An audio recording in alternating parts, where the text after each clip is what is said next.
उत्तर दक्षिण पूरब पश्चिम फिरदा दाणे दाणे नू। उत्तर दक्षिण पूरब पश्चिम फिरदा दाणे दाणे नू। सर्व कला सतगुरु साहेब की हरि आणे नू। सर्व कला सतगुरु साहेब की हरि आणे नू। परमपिता परमात्मा पूर्ण ब्रह्म सारी सृष्टि के रचनहार कुल मालिक कबीर देव जी, कबीर साहिब जी, अल्लाहु अकबर, अल्लाह कबीर, कबीर देव, ये हमारे पिता हैं, परम पिता हैं। ये हमारे परम पिता हैं, ये हमारे परमात्मा हैं। और हम यहाँ काल के जाल में कष्ट उठा रहे हैं। हम आजीवन एक पेट को पूरा करने में ही अपना जीवन व्यर्थ कर देते हैं और ये कार्य अधूरा ही रह जाता है। हमारे जाने का समय आ जाता है। परमात्मा कहते हैं तुम कहाँ आकर के फंस गए, तुम कहाँ रह रहे हो, विचार करो, ये कोई जीवन है। लेकिन परमात्मा को ये भी मालूम है कि इनके बस की बात नहीं। काल भगवान ने आपको विवश कर रखा है। इसने बड़े सुनियोजित तरीके से अपने को यहाँ फंसा रखा है। ब्रह्मा जी, विष्णु जी, शिव जी तक भी ये अपने ही भाई हैं। हम वहीं से चलकर आए हुए हैं। जो अच्छी आत्माएं होती हैं उनको ये अपने पुत्र के रूप में जन्म दे करके यहाँ अपने आहार के लिए व्यवस्थक प्रबंधक बनाता है और इनको एक एक गुण युक्त कर देता है। रजगुण युक्त ब्रह्मा जी, सतगुण विष्णु जी और तम गुण युक्त शिव जी को बना दिया। अब इनके बस की बात नहीं। इनके अंदर से एक ऐसी तरंग निकलती है जो इन तीन लोक के प्राणियों को प्रभावित कर रही है। भले ये भगवान अपनी राजधानियों में रहते हैं, शिव जी शिवलोक में, विष्णु जी विष्णुलोक में, ब्रह्मा जी ब्रह्मालोक में, लेकिन इनसे निकल रही वो तरंगें हमें यहाँ प्रभावित कर रही है। जैसे एक मकान के अंदर, रसोई के अंदर मिर्चों का छौंक लग रहा है। वो साकार वस्तु मिर्च यानी छौंक लग रहा है रसोई में, और तीसरे दूसरे अन्य कक्षों में बैठे हुए व्यक्तियों को भी छींकें आ रही हैं।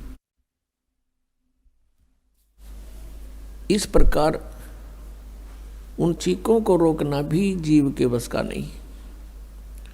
ठीक इसी प्रकार इन तीनों भगवानों के शरीर से ऐसी तरंग निकल रही है जैसे मिर्च से निकल रही है, और वो हमें प्रभावित कर रही है, जिसके आधार से हम रजोगुण प्रभावित हो जाते हैं, संतानों उत्पत्ति करते हैं। इतना प्रबल प्रेशर इस काल ने जीव के ऊपर डाल रखा है। फिर संसारिक सुख, कार कोठी बंगले बनाना, ये भी उसी रजोगुण के प्रभाव से हम यहाँ लगे रहते हैं, इसी व्यवस्था में। दूसरा सतोगुण का, जो विष्णु जी के अंदर से जो सतोगुण की तरंग निकल रही है, उनसे हम एक दूसरे में मोह हमारा ऑटोमेटिकली हो जाता, न चाहते हुए भी,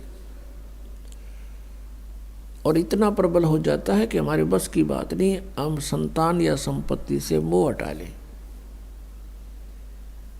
इसको सतिथि बोलते हैं, ये शुद्ध हिंदी का सतिथि, यानी ये पड़े रहे यहाँ, इनका जी लग गया रहे।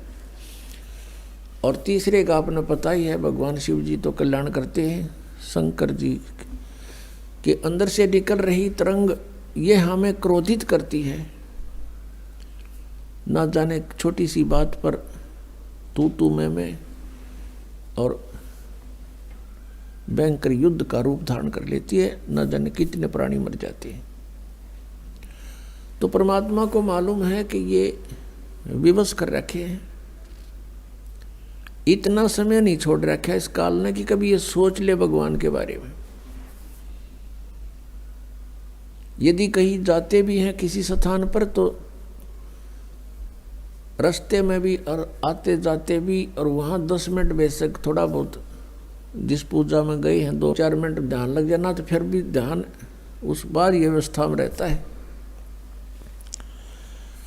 तो काल ने ये व्यवस्था सुनियोजित तरीके से कर रखी है कि मनुष्य जीवन पाकर ये प्राणी परमात्मा ना बचले, और बजाय कोशिश करे तो गलत बजाय शास्त्र विधि त्याग का मनमानी पूजाएं करे ताकि ये मेरे जाल में पड़ा रहे।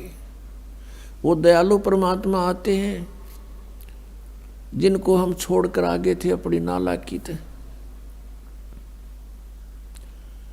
क्योंकि वो हमारे हैं, हम उसके हैं। अपने का दुख अपनों को ही होता है। हम जितने भी यहाँ दुखी हो रहे हैं उतना ही परमात्मा भी हमसे दुखी है, हमारे कारण दुखी है। अब कारण क्या था कि सतलोक में इस काल ने गलती की थी, और हमने भी गलती की, क्योंकि हम अपने पिता को छोड़कर ये जब तप कर रहा था इसकी तरफ आसक्त हो गए। हम अपने परमात्मा को छोड़कर हम पतिव्रता पद से गिर गए, और हम इसको चाहने लगे भगवान को छोड़कर, जो हमें सर्व सुख देव था, सारी सुविधाएं थी, वहाँ कोई दुख नहीं था, कोई काम नहीं था, नैष्कर्म में मुक्ति वहाँ प्राप्त होती है, बिना काम किए वहाँ मिलता है आपको। तो हम वहाँ गलती हमने की, जिसका दंड आज हम यहाँ भोग रहे इसके साथ आ गए। इसने वहाँ एक और भयंकर गलती की कि जब ये दुर्गा युवा थी, परमात्मा ने इसको युवा बना करके इसके पास भेजा था, और हम सब आत्माओं को दुर्गा के शरीर में प्रवेश कर दिया था सूक्ष्म रूप में, और इसको कहा था बेटी तू वचन से जितने जीव कहेगी बना देना, बना सकती है, तेरे को मैंने पावर दे दी, कबीर भगवान ने कहा था। अब इस काल भगवान ने वहाँ इसके साथ बदतमीजी की थी। उस सच्चे लोक में यह बकवाद नहीं चलती, इसने बलात्कार करने की सोची थी, जिस कारण से इसको वहाँ से निष्कासित कर दिया। जब इसको निष्कासित कर रहे थे इसने बहुत याचना की। एक सहजदास नाम के परमात्मा के प्रथम जनपुत्र हैं, जो सबसे पहले 16 उत्पन्न हुए थे, उनमें से एक है। उसे याचना की कि मुझे यहीं रखवा दो, प्रार्थना कर दो भगवान ते। उन्होंने प्रार्थना की थी सहजदास ने जाके भगवान के दरबार में, क्योंकि परमात्मा सतलोक के भी टॉप मोस्ट प्लेस पर विराजमान है। तो परमात्मा ने कहा था भेज दो, यहाँ से ये रखने योग्य नहीं है। तब सहजदास ने आके कह दिया कि मैं तो अर्ज करी अनुरागी, अब तुम विषय लोक जाओ भड़भागी। ये वहाँ से चल पड़ा, तो उसका प्रतिशोध ले रहा भी ये हमारे से, हमारे परमात्मा से प्रतिशोध ले रहा है कि उसकी आत्माओं को इतना सता दूं, ये तौबा बोलती रहे और वो दुखी रहे। ये इतना शैतान है जिसको हम भगवान मानते थे, ये ब्रह्म है। यहाँ ये ब्रह्म नाम से प्रसिद्ध है।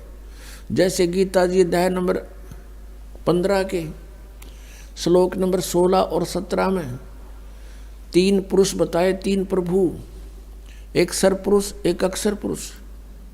सरपुरुष तो ये ब्रह्म है, अक्षर पुरुष ये परब्रह्म है।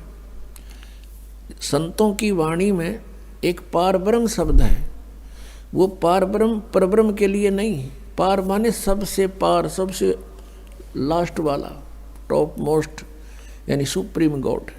तो ये अक्षर पुरुष ये परब्रह्म है, और इन दोनों के लोकों में और इनका सब ये नाशवान है, इनका शरीर ये सभी नाशवान है, जीवात्मा किसी की नहीं मरती। 15वें अध्याय के 17वें श्लोक में कहा कि उत्तम पुरुष है तू अन्य, उत्तम पुरुष यानी पुरुषोत्तम श्रेष्ठ परमात्मा तो कोई और है समर्थ, और वही तीनों लोकों में प्रवेश करके सबका धारण पोषण करता है। वो अविनाशी परमात्मा है, उसको परमात्मा कहते हैं। फिर 15वें अध्याय के 18वें श्लोक में ये कहता है कि मैं तो इसलिए पुरुषोत्तम प्रसिद्ध हो गया कि मेरे अंतर्गत जितने प्राणी हैं उनसे मैं उत्तम, उनसे श्रेष्ठ हूँ, उनसे तगड़ा हूँ। जो 21 ब्रह्मांड में है ये मेरे से कम शक्ति के हैं, मैं इनसे ज़्यादा शक्ति वाला हूँ, इसलिए मैं पुरुषोत्तम प्रसिद्ध हो रहा हूँ। लोक वेद के आधार पे, दंत कथाओं से मैं पुरुषोत्तम नहीं, पुरुषोत्तम तो 17वें श्लोक में बता दिया, वो कोई और है। तो ऐसे ये काल जो है यहाँ पर ये ब्रह्म नाम से प्रसिद्ध हो रहा है, लेकिन ये ब्रह्म नहीं है। ब्रह्म मीन परमात्मा है, लेकिन यहाँ फिर ब्रह्म ये प्रसिद्ध हो गया, ब्रह्म कहलाता है। इसलिए उस कंप्लीट गॉड को, उस पूर्ण परमात्मा को डिफाइन करने के लिए ये तीनों बताने पड़ गए, ब्रह्म, परब्रह्म और परम अक्षर ब्रह्म। अब उसको परम अक्षर ब्रह्म बोलना पड़ा वेद पुस्तक ग्रंथों के अंदर। तो पुण्यात्माओं, अपनी जानकारी आप ही परमात्मा देने के लिए आते हैं,